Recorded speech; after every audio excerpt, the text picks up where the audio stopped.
Bonsoir à tous. À la une de ce journal, un réseau de trafic humain démantelé en plein cœur de Yaoundé. Selon les fins limiers de la gendarmerie, c'est un circuit bien nulé de vente des nourrissons dont le prix d'achat pouvait atteindre 3 millions de francs CFA.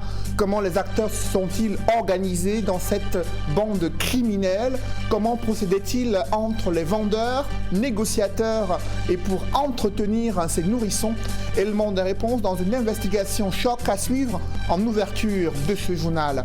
10 ans après les engagements présidentiels pris au comice agropastoral des Bolova, la lenteur observée dans l'exécution des projets structurels et l'inexistence de certains d'entre eux suscitent la colère des chefs traditionnels et le désarroi des populations. Interpellé à propos, l'ancien ministre de l'économie, Louis-Paul Motaz, est devenu ministre des Finances et sur le grill. Il rejette la responsabilité sur la conjoncture économique internationale. Nous ferons le point au cœur de ce journal.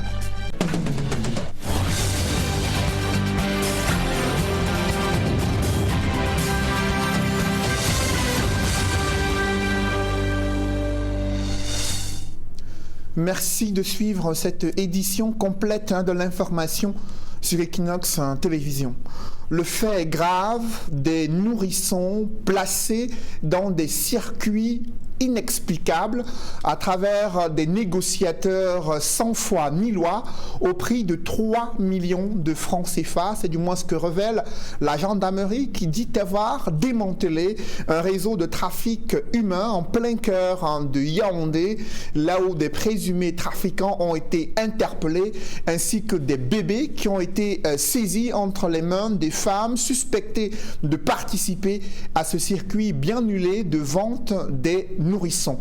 Le récit des faits avec Joël Essengue et Guy Zogo. Des présumés trafiquants de nouveau-nés viennent d'être mis aux arrêts par la compagnie de gendarmerie de Yaoundé 3 à Mimboman. Il s'agit d'un promoteur de trafic d'enfants qui procède par contact via WhatsApp. Il contacte des jeunes filles qui sont pour la plupart naïves et qui sont démunies. Il leur propose donc de prendre l'enfant et de leur donner en contrepartie une forte somme d'argent. Lorsque l'enfant est récupéré, il procède au replacement de cet enfant auprès d'autres femmes qui en expriment le besoin. Tout est parti de la disparition inquiétante d'une jeune femme qui venait d'accoucher dans une structure sanitaire de la capitale. Les recherches de la compagnie de gendarmerie de Yaoundé 3 ont conduit à éventrer ce réseau de trafiquants de nouveau-nés. Le 11 janvier, aux environs de 19h, nous avons reçu un appel de détresse d'un citoyen qui signalait la disparition de sa belle-fille qui venait d'accoucher dans un stade de santé à Hawaï. Cette fille donc était portée disparue avec un nourrisson de 3 jours. Comme l'explique le principal mis en cause, la mécanique était bien huilée avec des montants d'argent conséquents pour acquérir des nourrissons de leur génitrice. C'est une agence de mère porteuse que j'avais en ligne et j'ai été contacté par une femme du Congo. Je causais sur WhatsApp avec elle et son mari. Voilà. Et quand on a parlé du processus de mère porteuse, suite à cette causerie, elle me demande est-ce qu'il n'y a pas une possibilité d'adopter. Je lui ai dit oui, il y a des filles qui viennent souvent vers nous étant enceintes. Elle était arrivée au Cameroun par Douala. Ça fait déjà plus de 3 semaines. Le premier cas, c'est 1,5 million. Le deuxième cas, c'est toujours 1,5 million. Et l'autre, c'est une dame qui n'est pas au Cameroun. Elle doit venir. C'était 2 millions. Elle a avancé 500 000. Elle devait venir donner 1 million. L'intervention de la gendarmerie a permis de mettre la main sur 6 personnes qui méditent actuellement leur sort dans les cellules de cette institution. Nous avons trouvé sur ce site 4 nourrissons et une berceuse qui avait été recrutée par le promoteur. Il faut dire que dans la foulée de l'opération, nous avons pu interpeller le promoteur proprement dit, 2 vendeuses d'enfants et 2 acheteuses, ainsi que la berceuse qui avait été, n'est-ce pas, recrutée. Les 4 nourrissons dont les âges oscillaient entre 1 jour et 6 mois ont été mis à disposition de la Fondation Chantal Biya. La gendarmerie nationale appelle les populations à continuer à collaborer avec elle pour dénoncer ce type de trafic. Où en est-on avec les engagements présidentiels pris lors du comice agropastoral des Bolova en 2011? 10 ans plus tard, seul l'hôtel dédié à cet événement a été réalisé au bout d'un long périple. De nombreux projets infrastructurels, notamment des projets routiers piétinent. L'usine destinée aux tracteurs est inopérationnelle. De nombreux autres projets sont devenus des serpents de mer dans la région du Sud. Cette lenteur observée dans l'exécution de nombreux projets structurels suscite la colère des chefs traditionnels et le désarroi des populations. L'ancien ministre de l'économie chargé du suivi de ces projets, Lupaul Motazé, a été interpellé par les populations. Aujourd'hui ministre des Finances, il invoque la crise économique internationale et les multiples crises sécuritaires pour justifier cette lenteur dans la réalisation des projets. Il demande aux populations de prendre leur mal en patience. Reportage Élisée Bogba et Marcelin Gansop. Comme si c'était passé le mot, les chefs traditionnels ont brisé le silence pour s'étonner de la lenteur qui caractérise la concrétisation des engagements pris par le président de la République lors du comice agropastoral des Bolova en 2011. Je ne suis pas passé par deux chemins. Je vous ai fait un bilan négatif de 10 ans. Alors 10 ans, ce n'est pas 10 mois, ce n'est pas 10 jours. Ça veut dire que lorsqu'un projet tatillonne, piétine 10 ans après, quel espoir peut-on avoir? D'où mon inquiétude. Parce que nos populations se plaignent énormément de l'état des routes qui conduisent dans les villes voisines telles que Lodorf et Créby. Et c'est pour cette raison que nous étions obligés de demander, de poser ces questions à M. le ministre pour que l'on sache exactement ce que pense le gouvernement des promesses faites par le chef de l'État, notamment à propos de la route des Bolova-Lodorf. Qu'il s'agisse de l'usine des tracteurs ou des projets routiers tels que Mengon-Samelima et Bolova à comme 2 Kribi, pour ne citer que ceux-là, le bout du tunnel n'est pas pour demain. 10 ans après les promesses présidentielles, seul l'hôtel du comice est sorti douloureusement des terres et fait aujourd'hui la fierté du chef-lieu de la région du Sud. Il ne faut pas seulement regarder le train qui arrive en retard, il faut regarder aussi le train qui arrive à l'heure. Moi, je suis arrivé ici à Bolova sur une route vraiment asphaltée et quand vous conduisez sur cette route, vous êtes tout à fait à l'aise. On m'a logé dans un hôtel, l'hôtel Bengo, qu'on a longtemps attendu, mais il est là.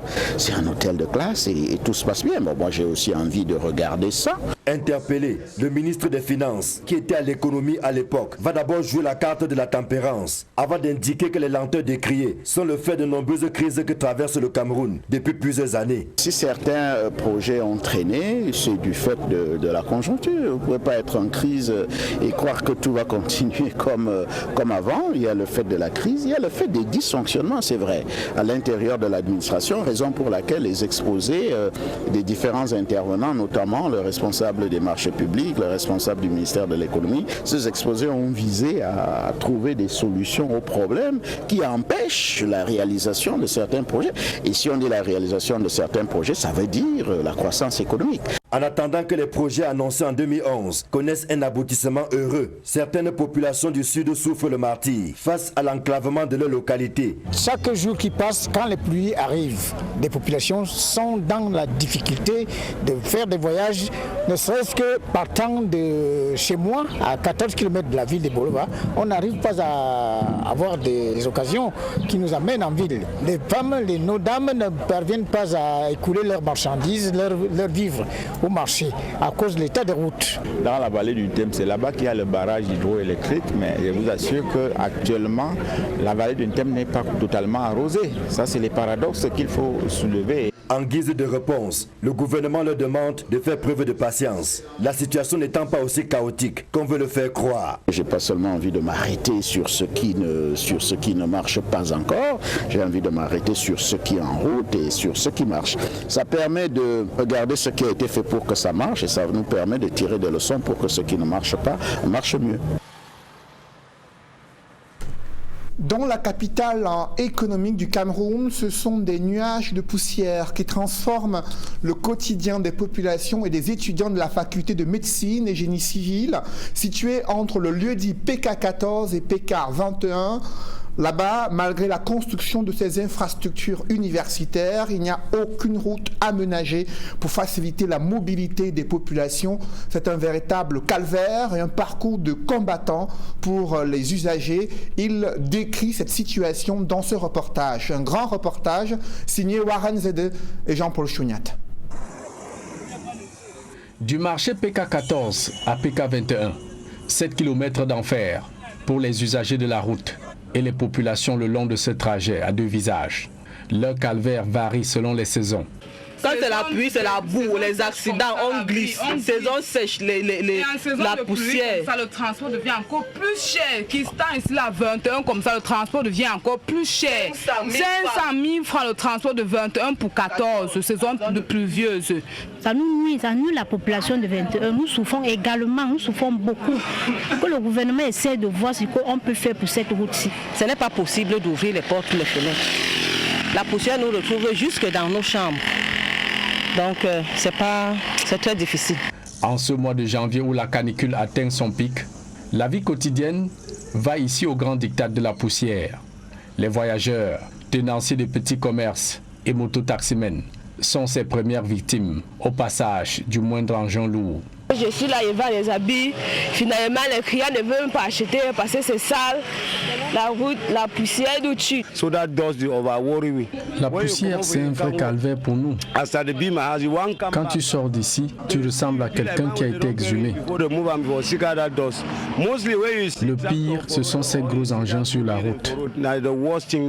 Nous avons déjà assez mal, nous avons vraiment mal. La coquetterie des femmes. Nous vendons, nous ne nous en sortons pas. La poussière nous gêne à tous les niveaux. Regardez les camions, comment ça passe. Quand ça passe là, nous sommes obligés d'entrer en brousse, attendre que la poussière cesse avant qu'on continue. Premier constat ici, l'élégance des hommes et la coquetterie des femmes perdent tout leur sens une fois le nez dehors pour vaquer aux occupations. Dame Poussière impose à presque tout le monde une gymnastique vestimentaire. On est devenu ici comme les femmes musulmanes.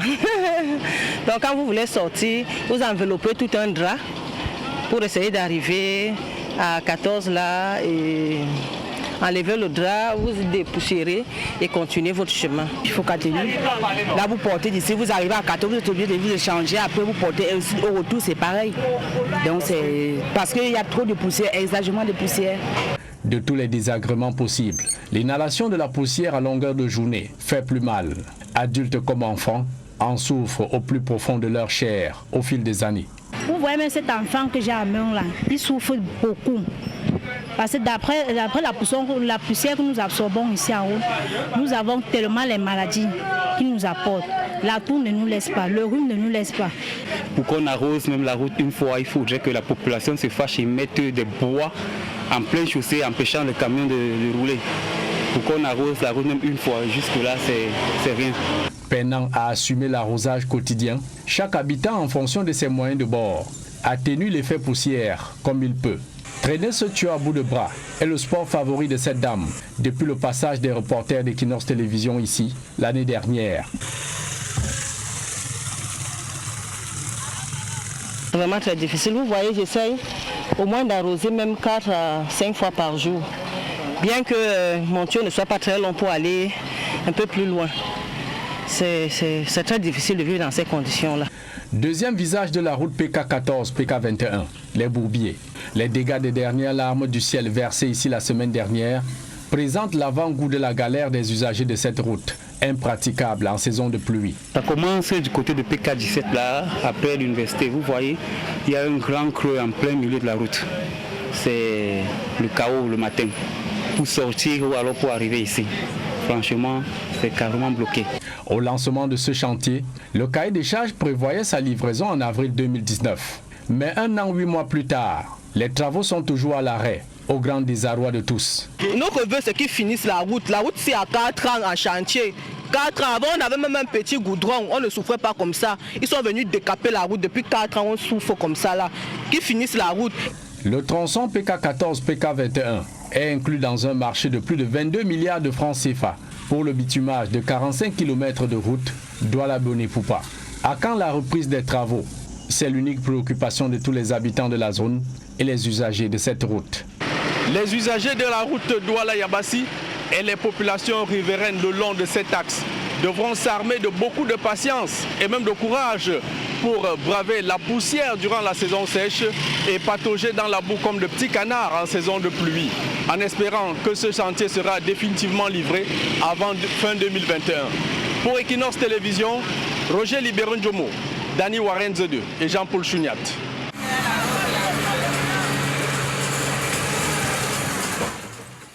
Après ce grand reportage de Warren Zede et Jean-Paul Chouniat, mettons le cap dans le Mungo où des magistrats municipaux sont en colère contre la répartition du budget d'investissement public. Ils estiment que les projets inscrits dans le cadre de ce BIP sont loin d'être capables d'améliorer le quotidien des populations. Ils dénoncent une fois de plus la mainmise du pouvoir central dans la répartition du budget d'investissement public et le choix des projets à réaliser. D'autres précisions avec Cyril Djemba et Kediara. C'est un peu plus de 6 milliards, 651 millions de francs CFA qui a été arrêté comme budget d'investissement public de la circonscription financière du littoral 2. La somme, légèrement en baisse cette année, du fait des crises sanitaires, sécuritaires qui agitent le pays et de l'organisation du CHAN et de la CAN, a été divulguée ce mardi dans la ville de Konsomba, en présence du préfet du Mungo, au cours de la cérémonie du lancement de budget y afférente. Cérémonie au cours de laquelle l'essentiel des grands projets de l'année 2021 pour la circonscription financière du littoral 2 a été évoqué. Vous aurez par exemple le bitumage de la route Bonepupa-Yabashi à hauteur de 6 milliards de francs. Vous aurez le bitumage de la route Bangem-Melon. Vous aurez la ville d'Nkonsamba qui va se transformer en chantier avec des travaux de voirie urbaine à hauteur de 700 millions au cours de l'exercice 2021. Vous aurez la modernisation du plateau technique de l'hôpital régional annexe d'Nkonsamba avec l'acquisition des équipements de dernière génération pour la radio et pour le laboratoire. La construction d'une salle pédagogique de 1200 places à l'Institut de Beaux-Arts de Konsomba et l'installation de l'énergie photovoltaïque dans la circonscription ont également été évoqués.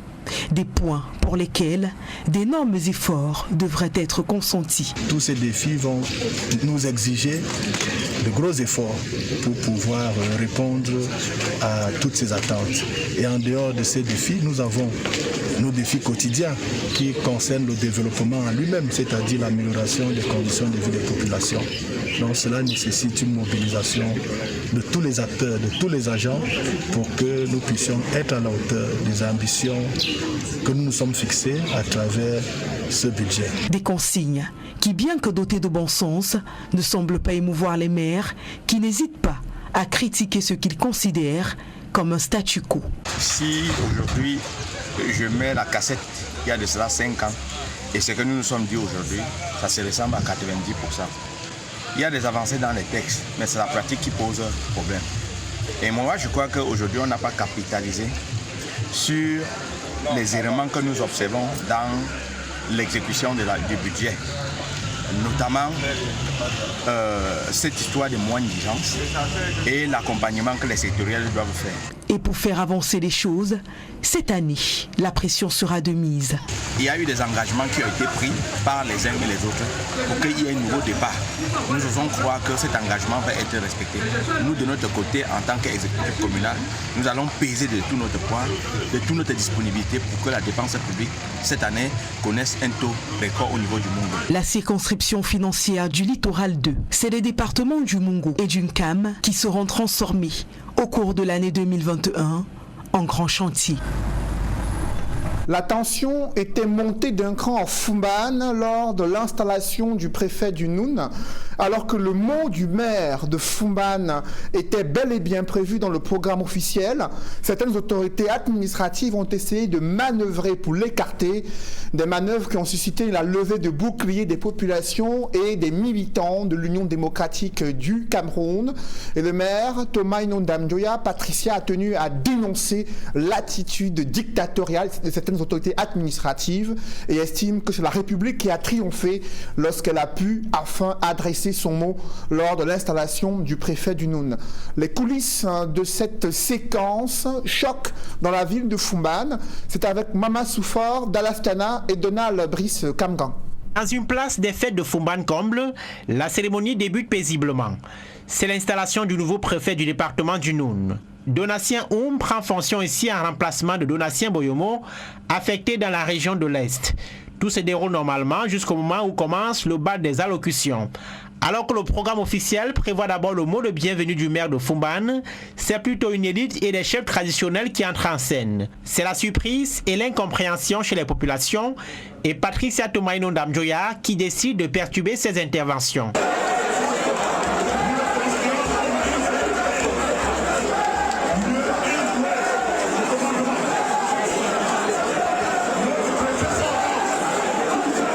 Le chef supérieur de Feyoum, qui parle ici, terminera son discours dans ce brouhaha sans se faire entendre. L'incident contraint les autorités à donner finalement la parole au maire de Foumban. Patricia Tomaino Ndamjoya, dans une intervention d'une vingtaine de minutes, dénoncera une tentative de musellement. Notre commune humanité l'emporte sur la passion, les intérêts personnels égoïstes, afin de faire vivre l'ambition pour la nation camerounaise qui nous interpelle tous.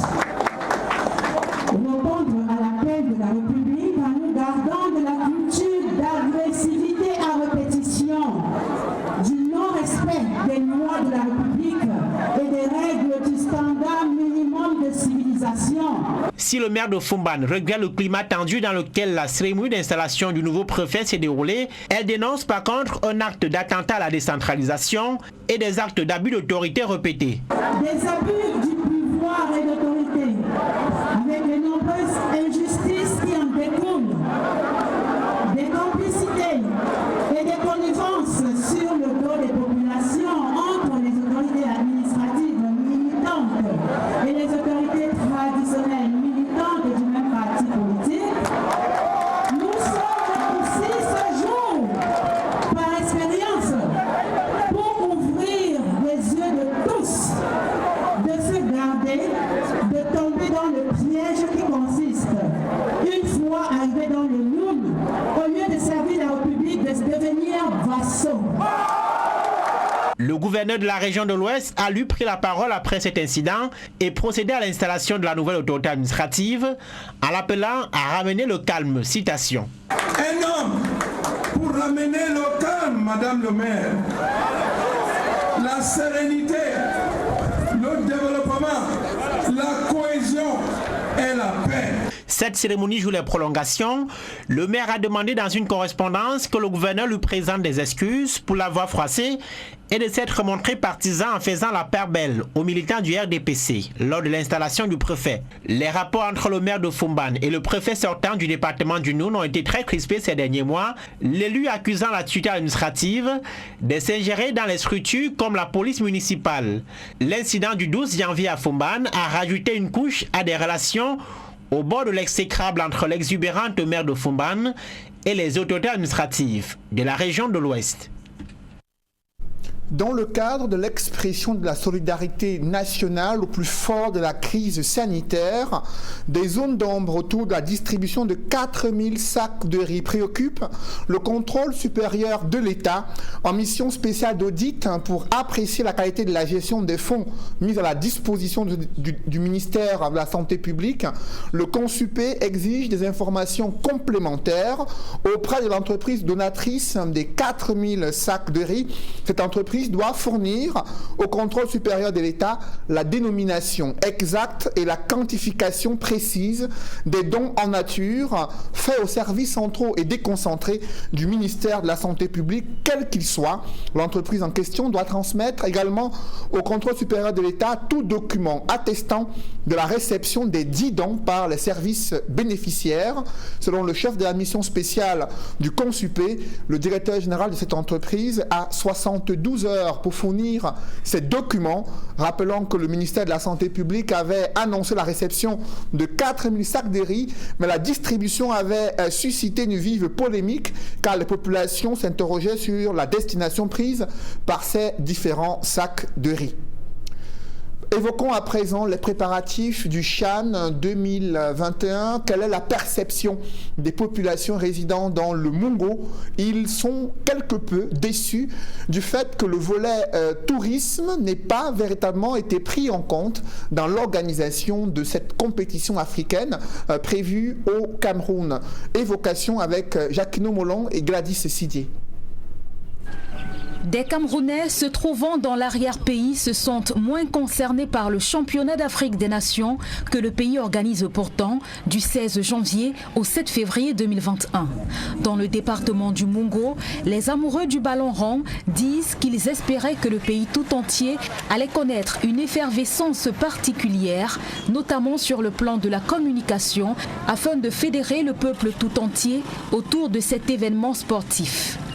Actuellement au Cameroun, c'est comme si l'arrière-pays n'existait pas. C'est comme si au Cameroun, ce n'est que Douala Yaoundé. L'avènement du CHAN qui va commencer au Cameroun le samedi 16 janvier. Vous vous rendez compte avec moi que l'effervescence dans la ville de Loum plus particulièrement ne se fait pas ressentir. Vous voyez derrière moi les vendeurs de gadgets qui, on ne voit même pas la présence, on ne ressent pas la présence des gadgets. Même pas un maillot vert ou jaune, vous allez vous rendre compte, même pas un maillot vert ou jaune. À travers le championnat, beaucoup de choses devaient se ressentir, puisque le championnat fait bouger au moins le pays. Mais comme il n'y a pas eu championnat, nous tous, nous sommes égarés, nous sommes perdus. Le Cameroun-Afrique en miniature, avec son potentiel culturel et sa biodiversité riche et variée, sera-t-il assez présenté aux visiteurs? Là encore, dans le département du Mungo, l'on aurait bien fait connaître aux nombreux visiteurs le poivre blanc de Penja, pour ne citer que cette richesse nationale. Nous, dans le Mungo, par exemple, on se disait qu'avec le CHAN, ça devait faire découvrir beaucoup de choses dans le Mungo. On peut mettre une équipe à Bafoussam. Là, en allant vers Bafoussam, on devait passer par Loum, par Penja, et on devait découvrir beaucoup de choses. Nous n'en ignorons que le poivre de Njombe Penja, c'est le meilleur poivre au monde. Là, ça devait permettre qu'on découvre. Là, en se déplaçant, avec des mouvements, on devait découvrir beaucoup de choses et ça devait faire partie de la publicité du Cameroun. Nous, qui est le fief du poivre, quand on parle du poivre de Njombe Penja dans le monde entier, je crois que ça devait faire partie du tourisme. Cependant, l'on se réjouit d'avoir au moins 5 joueurs convoqués dans la sélection des Lions A', soit 4 pour Stade Renard de Melong et 1 pour UMS de Loum. La sélection de 4 joueurs ne me surprend pas parce que le travail de fond qu'on fait à Melong permet que le Mungo soit valorisé à travers ces fils qui sont aussi dans cette équipe, puisque nous faisons un mélanger condensé des joueurs qui sortent de partout dans le Cameroun pourvu qu'ils défendent l'honneur de Melong, l'honneur d'avoir porté le maillot de Stade Renard de Melong. Limbe, Douala, Yaoundé, les villes retenues pour abriter des poules du championnat d'Afrique des Nations. Dans le département du Mungo, l'on compte bien faire le déplacement afin de vivre cette compétition en terre camerounaise. Et dans la ville de Douala, c'est une ambiance timide observée autour des points de vente des tickets d'accès au stade. Au parcours Vita, ce n'est pas la grande affluence. Quelques supporters, amateurs de football, ont pu néanmoins accéder à des tickets. Leur principale motivation, c'est de découvrir ces infrastructures sportives nouvellement construites ou rénovées dans la capitale économique du Cameroun. Emos Pongo et Sylvestre Hippolyte Zangaou. Les portes à peine ouvertes, Christian Diomgwe et Romaric Tala se présentent au parcours Vita de Douala au point de vente des billets d'entrée au stade pour les matchs du CHAN. Les deux amis ont chacun fait leur choix, mais ils ont une motivation commune. Voir de près les nouveaux stades où vont se jouer les matchs. Je voulais particulièrement voir le Congo RDC parce qu'ils ont une très bonne équipe et c'est une équipe à mon sens qui est... En fait, c'est un candidat pour la victoire finale. Je voudrais aussi découvrir le nouveau stade qui fait la fierté de notre pays. On m'a toujours tant parlé du stade japonais, mais il est temps d'aller aussi découvrir ce merveilleux stade. Nos deux supporters sont donc prêts pour les matchs de la première journée dans le groupe B, au stade de Japoma. D'autres fans de football leur ont emboîté le pas pour acheter leurs billets. Alain Difo en a acheté plusieurs. Il compte embarquer femmes et enfants au stade de la réunification de Bépanda. C'est pour le match de lundi, parce que le match de dimanche à Japoma, je l'ai déjà. Et je voudrais aussi faire profiter la famille. C'est pour ça que je suis revenu et prendre 4 billets pour faire en profiter la famille aussi, pour qu'ils soient aussi de la fête. Bon, tous les matchs m'intéressent parce que la fête, c'est une première. C'est la première fois en 72, j'avais à peine 3 ans. Bon, maintenant que j'ai l'occasion de regarder aussi les matchs de Coupe d'Afrique, je ne vais pas hésiter. Bien entendu, découvrir les nouveaux stades, surtout ça. Ce n'est pas la longue file d'attente devant le point de vente du parcours Vita de Douala. Mais durant la journée, des supporters y sont allés pour acheter leurs billets.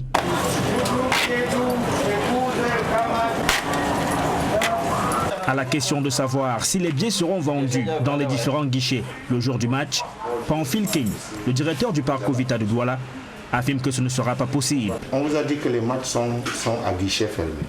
Nous vous prévenons, les matchs sont à guichet fermé, c'est une institution. Vous prenez votre ticket la veille, au plus tard, vous allez paisiblement au stade avec votre billet le jour du match. Soyons un peu disciplinés, c'est une compétition internationale, nous devons apprendre les bonnes habitudes. Il n'y a pas de billet au stade le jour du match. Un billet acheté donne accès aux 2 matchs du groupe prévus dans le même stade. Après le premier match, les supporters qui souhaitent suivre le second sont invités à rester dans le stade, car ceux qui seront sortis ne pourront plus être admis. Allez les Lions, au Cameroun, en avant. Merci. À 72 heures du match d'ouverture du CHAN 2021, certains spectateurs éprouvent des difficultés à se procurer le ticket d'accès au stade à Yaoundé. Ils ont attendu en vain l'ouverture des guichets du stade Omnisport Amadou Ahidjo et sont finalement repartis bredouille. Pendant ce temps, au ministère des Sports et de l'Éducation physique, la vente des tickets ne fait pas courir grand monde. C'est le constat que font Emmanuel Diop et Aïk Cyril dans ce reportage. Assis à même le sol, l'air fatigué, des spectateurs attendent l'ouverture des guichets au point de vente du stade Omnisport Amadou Ahidjo de Yaoundé. Jusqu'à présent, on attend toujours, on dit que les billets ne sont pas encore disponibles au niveau de l'Omnisport. C'est ça que nous sommes là toujours pour attendre. C'est depuis 11 heures que je suis là pour attendre le billet. Le temps passe, les spectateurs commencent à perdre patience. Ils questionnent l'organisation sur le site de Yaoundé. Nous attendons acheter les billets, mais jusqu'à l'heure, si nous sommes à plus de 13 heures déjà, il n'y a pas de billets. Vous voyez, à l'heure où quelqu'un se libère, pensant qu'il peut venir prendre son billet sans embouteillage, vous arrivez, on dit qu'il n'y a pas de billets, on ne voit même pas les vendeurs dans les guichets. Nous ne savons pas si c'est l'organisation de Yaoundé qui échoue, parce que quand on voit nous parler de Douala dans les médias, vraiment on sent que là-bas ça donne. Jusqu'à une heure avancée de l'après-midi, les guichets du stade Omnisport Amadou Ahidjo restent fermés. Pour trouver un billet, il faut se rendre au point de vente de la FECAFOOT au quartier Tchinga. On a attendu ça longtemps, on ne voulait vraiment pas rater l'événement. On voulait être parmi les premières personnes à être au stade. Tenant compte du fait qu'on a demandé qu'il y ait 10 000 places au lieu de 40 000 comme le stade contient, bon, il faut se bousculer pour avoir le billet. Contrairement au lot de 3 000, encore en bon nombre, celui de 1 000 francs est sur le point de s'épuiser. L'on en achète pour toute la famille. Ce sont les tickets de 1 000 francs. J'ai pris 5 tickets, un ticket pour ma femme et les enfants. Donc ça faisait 5 minutes pour nous tous. Au point de vente du ministère des Sports et de l'Éducation physique cependant, les spectateurs ne se bousculent pas. Au guichet de 3 000, comme au guichet de 1 000 francs, ils arrivent au compte-gouttes. Les billets vendus correspondent à 25% de la capacité du stade. Lutte contre le coronavirus oblige. Les matchs se joueront à guichet fermé. Et c'est justement l'une des principales inquiétudes qui tourmentent l'esprit de certains Camerounais. Il s'agit des risques liés à la propagation du Covid-19 durant l'organisation du CHAN 2021. Le porte-parole du gouvernement affirme que des fan zones et autres villages du CHAN ont été aménagés pour accueillir de nombreux supporters qui ne pourraient pas avoir accès dans les stades. Ces espaces seront soumis au respect du protocole sanitaire de lutte contre la Covid-19, indique le ministre de la communication, lui également qui fait savoir que le gouvernement camerounais est fin prêt pour le début du CHAN et tout sera mis en œuvre de concert avec la Confédération africaine de football pour que ce soit une grande fête du football africain en terre camerounaise. Alors que les populations déplorent la faible lisibilité sur cette compétition, le porte-parole du gouvernement, René Emmanuel Sadi, ministre de la Communication, fait savoir que des dispositions ont été prises pour faciliter la retransmission de toutes les rencontres en direct. Au plan sécuritaire, il tient à rassurer au nom du gouvernement que le peuple camerounais et les différentes délégations venues prendre part au CHAN 2021, que des mesures spéciales ont été prises pour la sécurisation de l'ensemble des sites devant accueillir les participants à l'événement de jour comme de nuit, annonce le ministre de la Communication, porte-parole du gouvernement. Allons à Bangui, la capitale centrafricaine, qui a essuyé des affrontements entre l'armée centrafricaine, la MINUSCA et des assaillants qui ont essayé de pénétrer dans la capitale centrafricaine. Des images rendues publiques sur la télévision centrafricaine faisant état de l'arrestation des assaillants qui ne seraient pas des Centrafricains et qui ont été arrêtés grâce à la collaboration des populations.